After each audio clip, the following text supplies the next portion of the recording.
শিক্ষার গুণগত মান উন্নয়ন ও বিদ্যমান সমস্যাগুলো চিহ্নিত করে সমাধানে সরকার কাজ করছে বলে জানিয়েছেন শিক্ষামন্ত্রী ডক্টর আনাম এহসানুল হক মিলন। বরিশাল জেলা শিল্পকলা একাডেমিতে আসন্ন এইচএসসি ও সমমানের পরীক্ষা উপলক্ষে আয়োজিত মতবিনিময় সভায় তিনি এসব কথা বলেন। শিক্ষামন্ত্রী বলেন, পরীক্ষার সুষ্ঠু ও শান্তিপূর্ণ পরিবেশ বজায় রাখতে সংশ্লিষ্ট সবাইকে দায়িত্বশীল ভূমিকা পালন করতে হবে। শুধু নকল প্রতিরোধ নয়, শিক্ষার গুণগত মান বৃদ্ধি ও শিক্ষা ব্যবস্থার বিদ্যমান সমস্যাগুলো চিহ্নিত করে সমাধানে সরকার গুরুত্ব দিচ্ছে।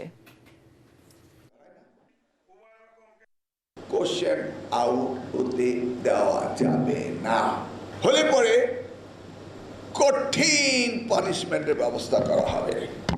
যে কদিন থাকবো সিংহের মতো বেঁচে থাকবো, এদেশে শিক্ষা ব্যবস্থার পরিবর্তন করে ছাড়বো ইনশাআল্লাহ।